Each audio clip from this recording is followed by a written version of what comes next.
Meus amados irmãos, nós estamos estudando, na parte da manhã, as 7 igrejas da Ásia Menor: Éfeso, Esmirna, Pérgamo, Tiatira, Sardes, Filadélfia e Laodiceia.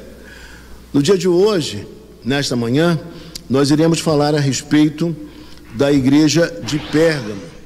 E eu gostaria, inicialmente, de trazer a vocês uma cena, a possibilidade de vocês compreenderem um pouco sobre aquela cidade, a cidade de Pérgamo. A cidade de Pérgamo era uma cidade que era fiel a Roma, uma cidade na qual havia uma profusão de deuses. Era uma cidade também onde havia uma elevação, uma acrópole, uma parte alta, cidade alta. E naquele local, diversas divindades eram ali adoradas. Por exemplo, Zeus. Também ali encontrávamos a adoração a Asclépio ou Esculápio, o deus da cura. E esse deus era representado por uma cobra, por uma serpente. Olha que coisa! E as pessoas se deitavam ao chão para que as cobras passassem e as tocassem, para que elas fossem curadas. Olha que coisa estranha, curiosa. Era assim que ali acontecia. Lá também nós encontramos, a história narra isso, o primeiro templo de culto ao imperador. No ano 29 a.C., eles erigiram um templo ao imperador, o culto ao imperador. Olha que coisa. E, obviamente, cada um dos integrantes daquela cidade precisaria adorar aquela imagem do imperador. Mas, diferente de outras cidades, que você apenas precisava uma vez por ano ir ali na frente e borrifar um pouco de incenso sobre a imagem do imperador, em Pérgamo não. Em Pérgamo o culto era continuado, era cotidiano o culto ao imperador. E aquele que não adorasse ao imperador, ele era tido como um traidor de Roma. Então ele sofreria as consequências, poderia até mesmo vir a sofrer a pena capital. E dentro de uma realidade assim, de uma cidade com uma profusão de ídolos, de religião, uma cidade também que tinha uma condição muito boa, uma cidade rica, onde, como eu já falei, o culto ao imperador teve na Ásia o seu limiar, o seu início. Nesta cidade havia, e agora eu falo da igreja, havia uma igreja que estava sitiada, uma igreja que estava dentro de uma sociedade com valores completamente diferentes dos valores de Deus.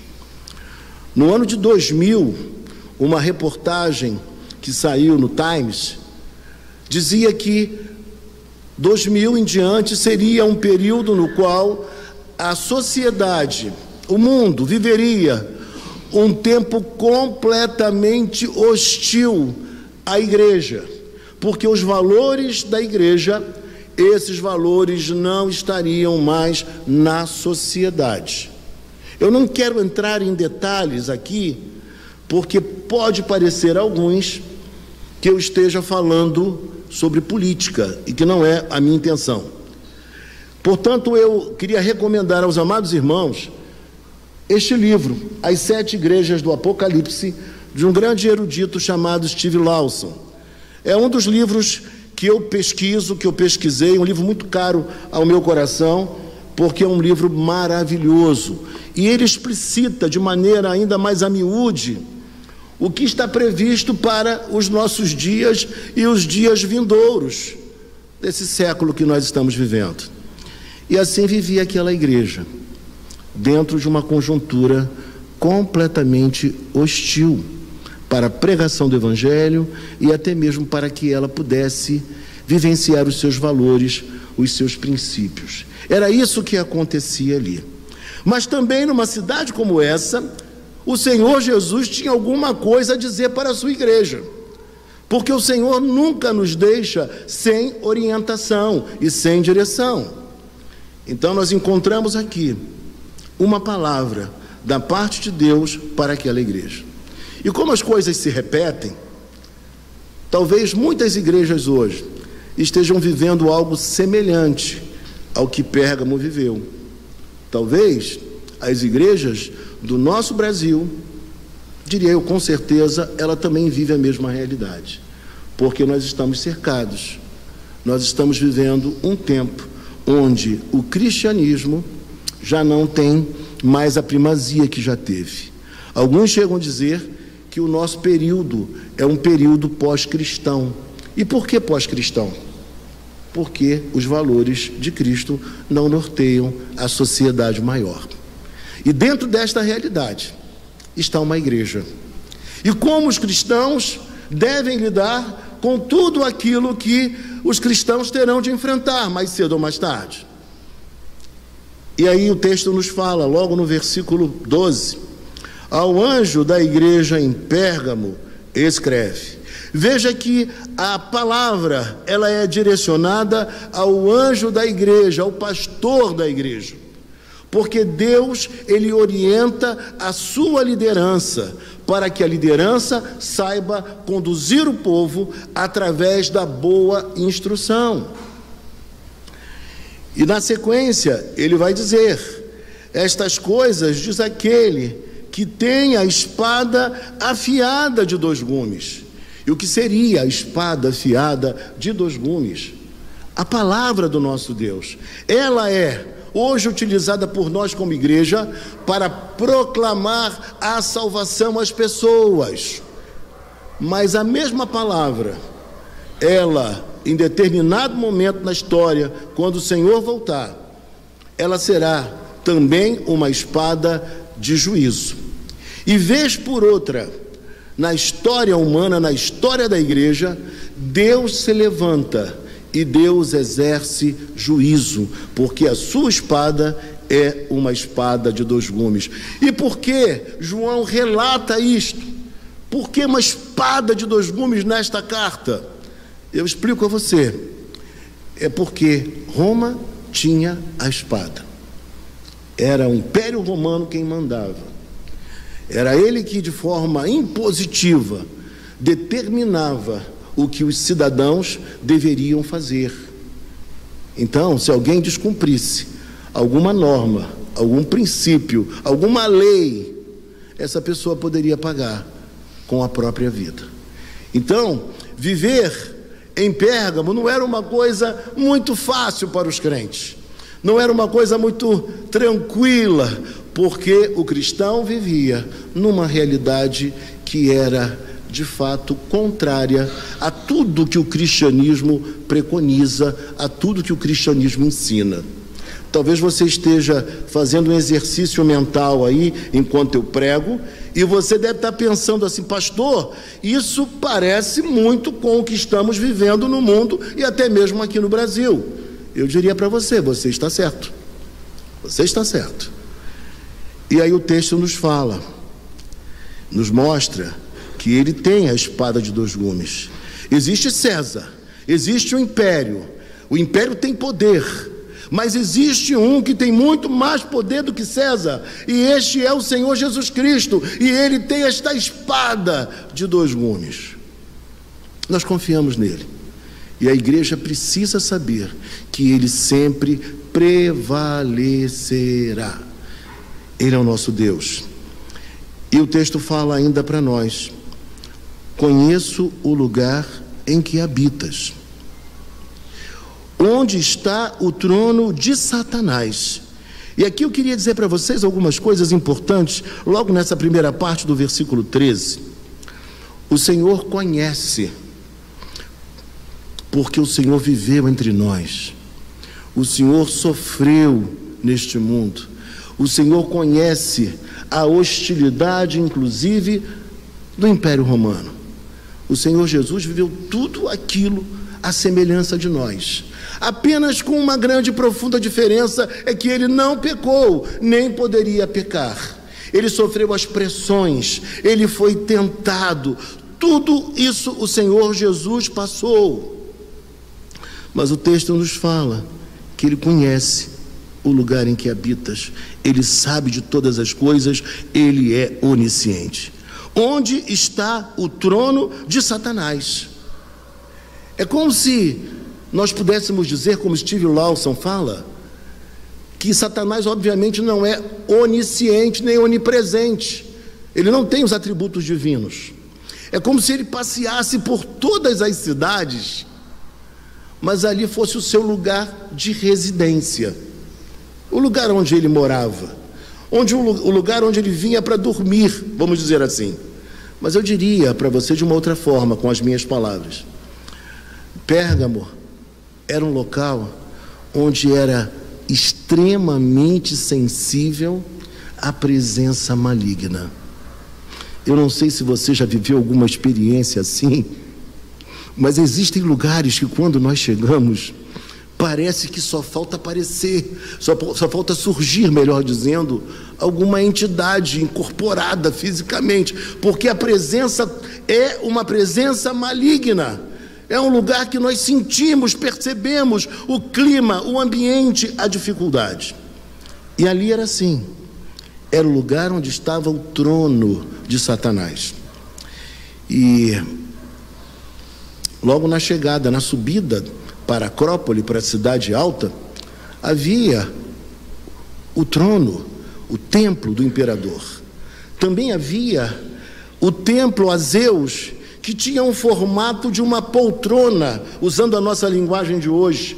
Então, ele estava ali assentado, uma entidade sentada naquele lugar. Por isso ele fala o trono. O imperador ali estava, havia um trono para Zeus. Era um local extremamente ruim para a igreja se desenvolver e viver a sua realidade. E talvez seja a mesma coisa em nossos dias. Nós estamos vivendo um tempo, vivendo em cidades nas quais Satanás está reinando. As famílias estão sendo destruídas. Os jovens adotando comportamentos que não são comportamentos segundo a palavra de Deus, onde saímos de casa e não sabemos se iremos voltar. Uma violência que graça, uma preocupação intensa que temos com a segurança nossa e dos nossos filhos, ao ponto de eu sempre procurar, dentro da minha agenda, levar a minha filha à aula de piano, e sempre que possível vou buscá-la, porque a preocupação é enorme. É violência, é perseguição, são valores contrários às famílias, e nós precisamos pensar que dentro de uma realidade assim está a igreja, e como a igreja deve se comportar e deve agir. E aí eu queria dizer para você uma coisa: esta é a primeira perseguição, é o primeiro problema, é um problema externo, porque a religião imperial, ela tenta premir a igreja para que a igreja flexibilize as suas verdades, o seu comportamento, os seus valores, e siga a orientação do Império Romano. Vocês entendem o que eu estou falando? Com certeza entendem. Essa era a situação. Era uma pressão externa, era uma tentação externa sobre todo aquele que era cristão. E talvez o cristão pudesse dizer da seguinte forma: veja comigo,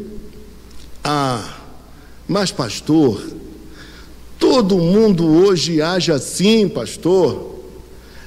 Presbítero, mas é normal, agora é assim, é por aí que as coisas caminham, é assim que as coisas se sucedem, pastor. Você deve ter ouvido isso alguma vez já, né? Mãe, para com isso, mãe. O mundo mudou, o mundo é outro. Você é retrógrada. A palavra de Deus é a palavra de Deus, mas está lá atrás, não é para hoje não. Claro que a gente não acredita dessa forma, tá, irmãos? E aí?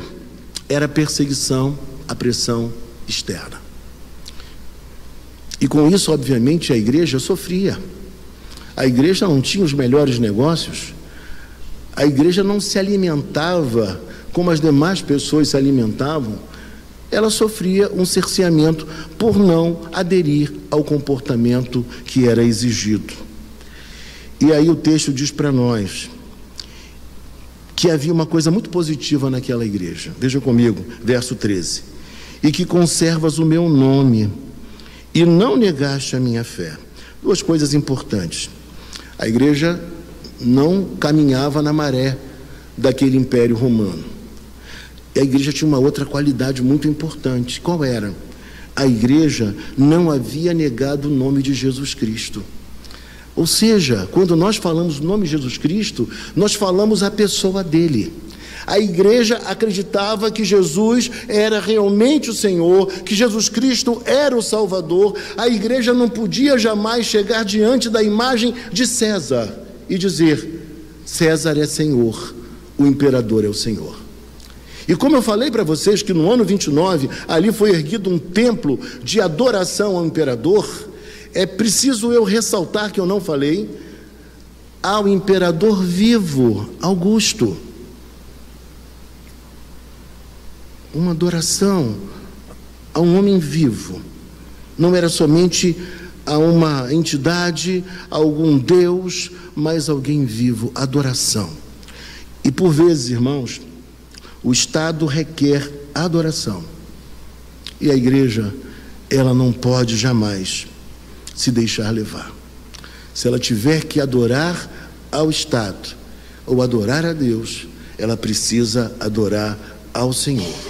A nossa submissão, ela deve ser, em primeiro lugar, acima de qualquer coisa, ao nosso Deus, ao Senhor Jesus Cristo, custe o que custar, ainda que venham os açoites, ainda que venha o sofrimento, o fogo, ainda que sejamos premidos pelas circunstâncias mais difíceis, ainda que sejamos jogados aos leões, como acontecia naquela época.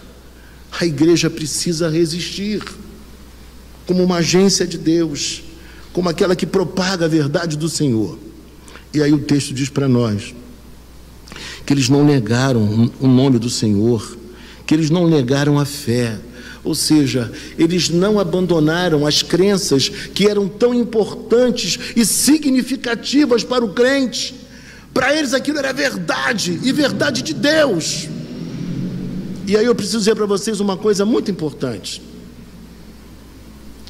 Nós temos duas palavras que precisam andar casadas, não podem estar divorciadas: amor e verdade. Amor e verdade. Alguns, em nome do amor, eles flexibilizam a verdade. Vê se você consegue entender. Dá para entender o que eu quero dizer? Em nome do amor, não, o amor é tão importante, é um atributo tão maravilhoso de Deus, que eu vou flexibilizar a verdade porque eu amo, porque eu gosto dele, porque eu quero viver bem com ela. Irmãos, não dá para ser assim. O amor, ele não pode nos levar a aceitar o inaceitável. O amor não tem esse poder, não tem esse condão. Da mesma forma, a verdade precisa estar temperada pelo amor, porque senão nós seremos pessoas áridas, pessoas secas, pessoas duras, pessoas sem o mínimo de sentimento. Então, os dois extremos, eles são igualmente danosos e nós precisamos rejeitá-los. Então, o que nós vemos aqui é que na igreja, vai ficar mais claro agora, a igreja de Pérgamo era uma boa igreja, só que ela cometia o pecado que muitos em nossos dias cometem. Sabe aquelas pessoas que não adulteram, mas não se importam que os outros adulterem? Nem mesmo seus filhos, nem mesmo as pessoas mais próximas. Tem gente assim. Tem gente assim, quero viver bem com todos, não vou abrir a boca, não vou falar. E aí, meus irmãos, esse era um grande problema daquela igreja. Problema semelhante eu poderia ilustrar para vocês como aqueles que não roubam, mas não se importam que outros roubem. É disso que o texto está falando. Ele quer mostrar para nós que havia uma igreja naquela cidade que era uma igreja boa, de gente santa, mas havia uma parcela pequena de pessoas que eram permissivas, que para conviver bem, que para receber o Ibope, né, que nem existe mais o Ibope, né, gente? Agora é outro nome, mas existiam pessoas que para estarem bem na fita, elas flexibilizavam aquilo que não poderia ser flexibilizado. Eu aconselhei esses dias um irmão, e eu disse para ele uma coisa muito séria. Eu falei: você é muito parecido comigo, meu irmão. Você é um cara que tem um coração maior do que você. Você é puro sentimento. Você é pura afeição. Mas existe uma coisa que nós precisamos fazer para o bem dos nossos próprios filhos. Nós precisamos, em dados momentos, sermos mais diretivos, apontar o caminho, mostrar por onde andar e por que por onde andar. Nós temos que fazer isso, porque senão, em lugar de amá-los, nós estamos, na verdade, os prejudicando. E quando eu olho para esse texto, eu vejo que a igreja era tão fiel, que eles não negaram a fé, que eles conservaram o nome do Senhor, e havia até entre eles alguém, possivelmente o pastor, que foi ceifado, que sofreu nas mãos do Império Romano. Veja comigo, ainda nos dias de Antipas, minha testemunha, olha só, meu fiel, o qual foi morto entre vós, onde Satanás habita. Um líder que foi morto por sua fidelidade a Deus e não ao Império Romano. Ele não poderia jamais dizer César é o Senhor, porque ele sabia que o grande Senhor de toda a história, de todo o universo, é o Senhor Jesus Cristo, irmãos, amém? E aí, o texto vai esclarecer para nós. Tenho, todavia, contra ti algumas coisas, pois que tens aí os que sustentam a doutrina de Balaão, o qual ensinava a Balaque a armar ciladas diante dos filhos de Israel, para comerem coisas sacrificadas aos ídolos e praticarem a prostituição. Depois você leia com calma capítulo 22 ao capítulo 24 de Números, onde nós encontramos esta narrativa.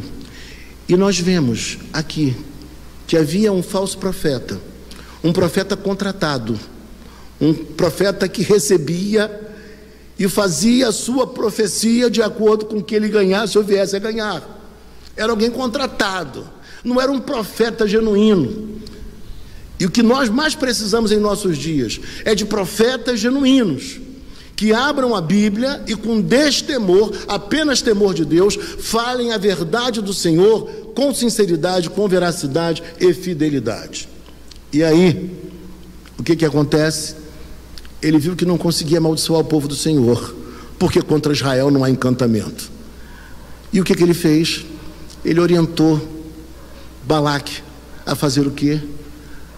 A envolver os filhos de Israel com as mulheres moabitas, que tinham um culto de prostituição, e assim o povo de Israel iria pecar, iria participar de coisas que eles não poderiam participar jamais. Olha que coisa, irmãos, olha a estratégia, olha o esquema usado por este homem chamado Balaão. Mas o texto nos fala de uma maneira muito interessante. Veja comigo, verso 15. Outro sim, também tu tens os que da mesma forma sustentam a doutrina dos nicolaítas. Se o Império Romano, ele era a pressão, a perseguição externa contra a igreja Agora nós encontramos aqui o problema interno. Ou seja, no seio da igreja havia dois grupos, que na verdade era na verdade um grupo só, acabava sendo um grupo só, um veneno só, um problema só.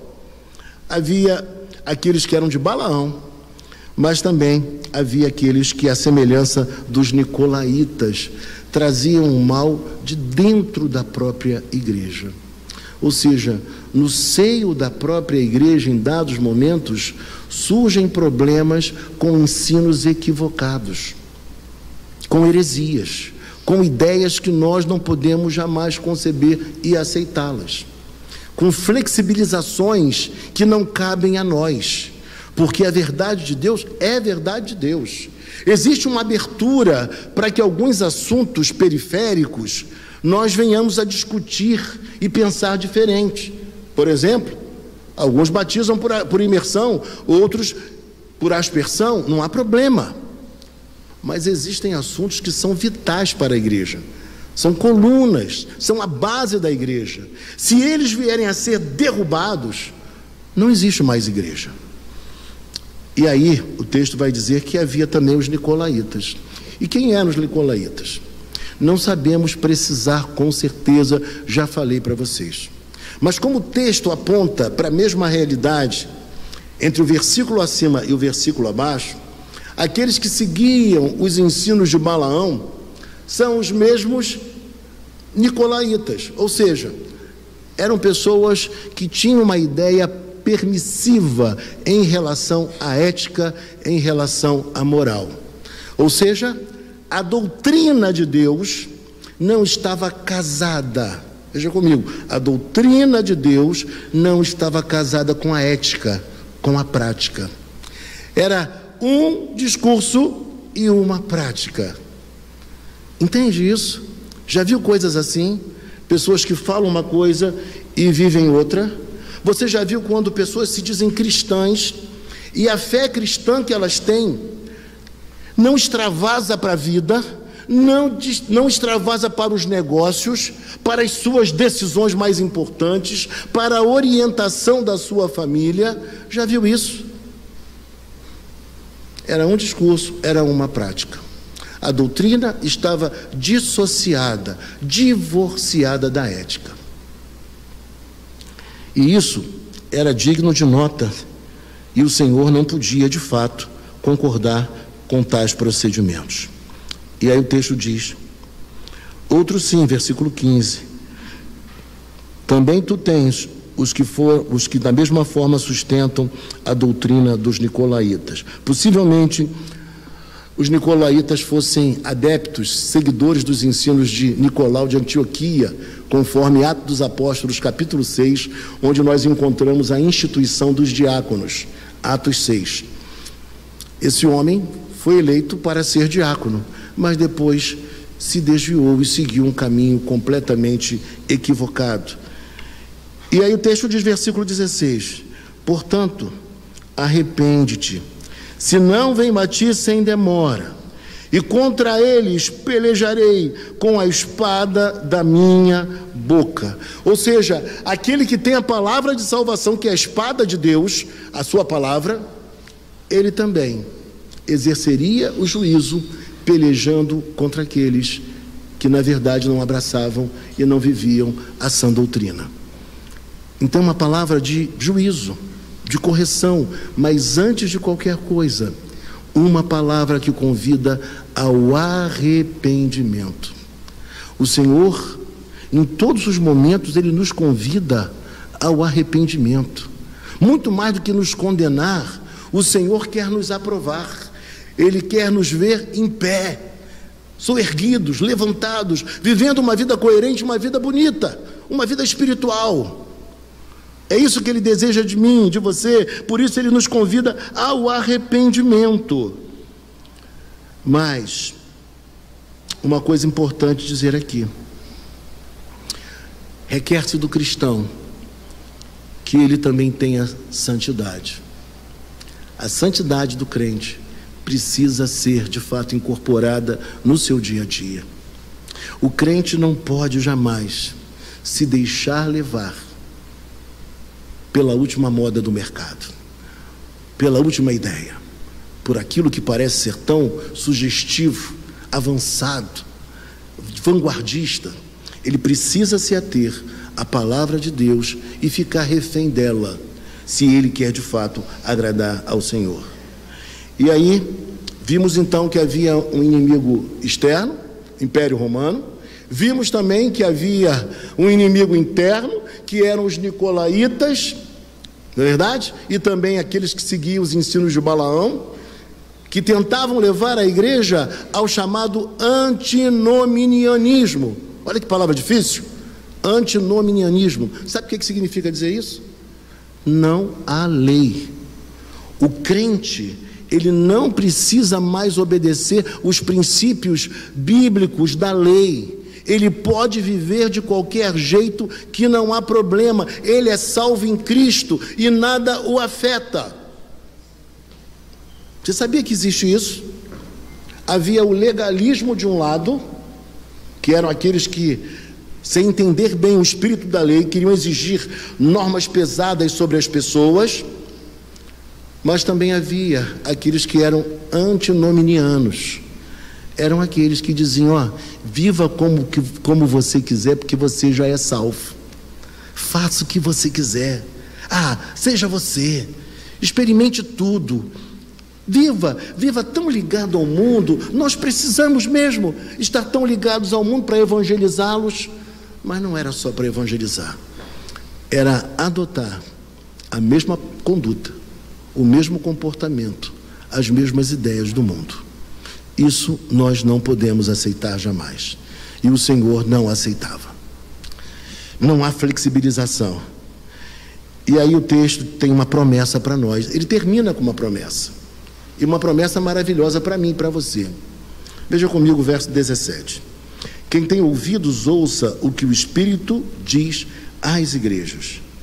Ao vencedor, dar-lhe-ei do maná escondido. Vamos lá, a primeira imagem que aparece aqui, o maná escondido. Me ajude.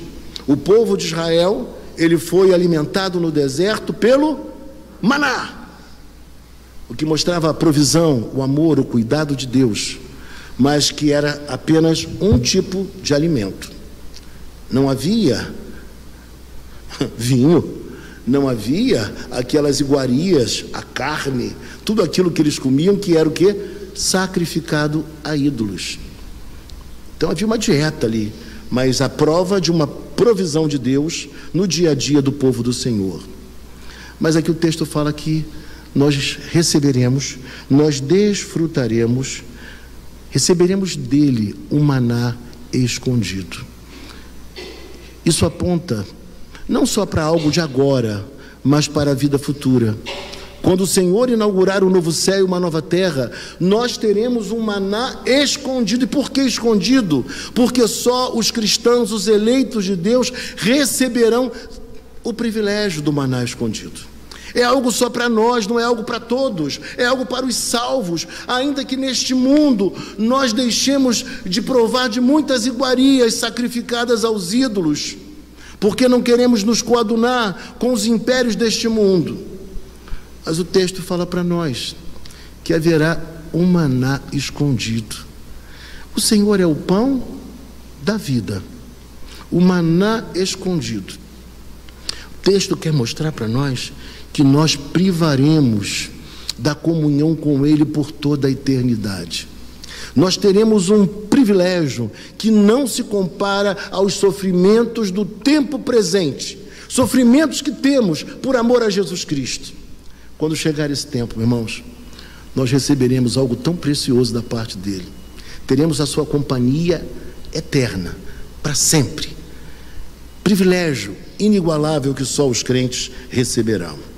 Assim como o Senhor manteve o seu povo no deserto com o maná, nós receberemos por toda a eternidade um maná inigualável, escondido, que é só para os cristãos, que é só para os eleitos.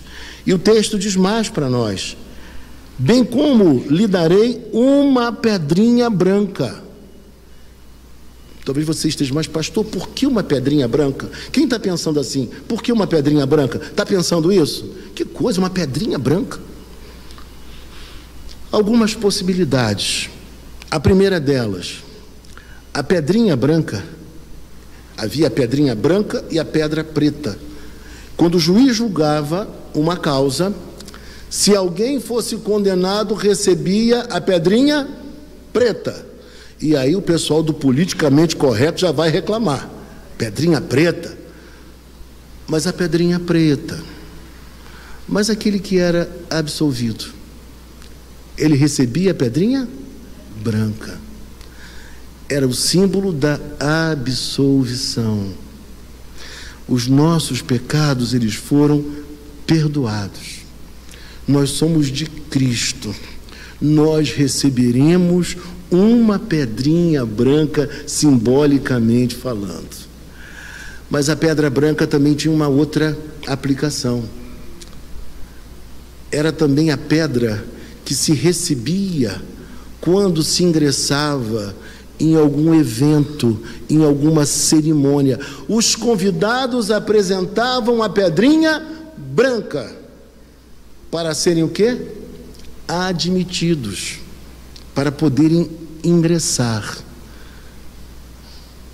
E a Igreja do Senhor, embora sofrendo neste mundo, embora sendo mal compreendida pela sociedade maior, a Igreja do Senhor, cada um de nós, receberá do Senhor uma pedrinha branca, a admissão ao banquete, às bodas do Cordeiro, a nova realidade que há de se inaugurar. Nós podemos estar tranquilos, porque somos guardados por Ele. Nós recebemos a absolvição através da pessoa bendita de Jesus Cristo, a pedrinha branca. Nós também recebemos da parte dele o ingresso, a admissão para entrarmos nessa boda maravilhosa que nos aguarda, de alimentos que nós nunca tivemos, alimentos inigualáveis, um prazer que não dá para explicar.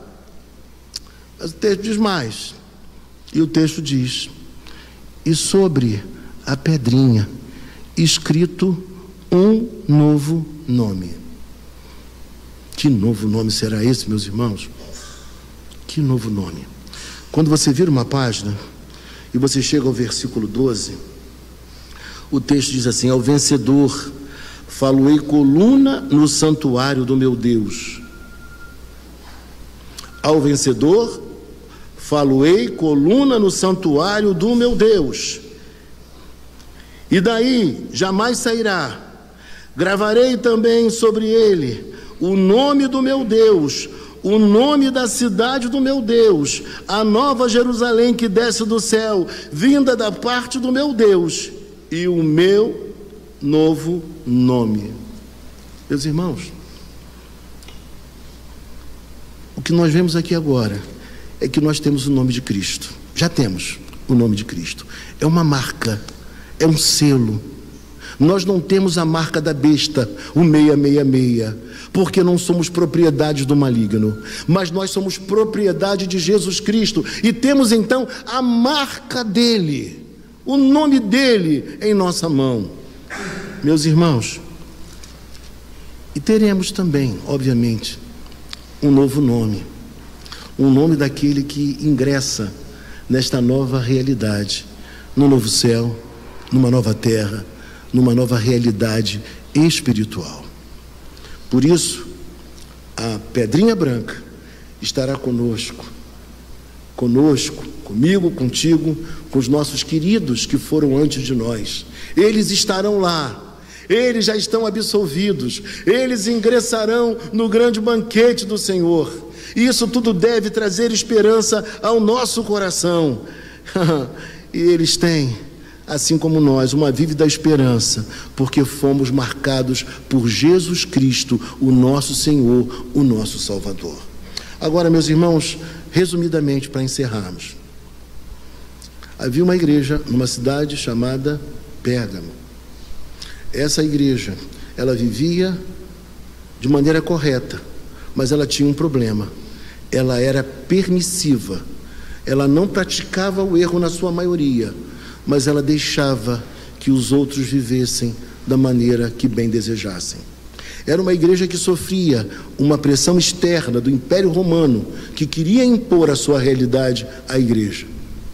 Mas também ela sofria de um problema interno, os nicolaítas e também os adeptos de Balaão, que pregavam uma espiritualidade sem compromisso, uma fé sem ética, os valores morais não sendo mais pertinentes para o crente.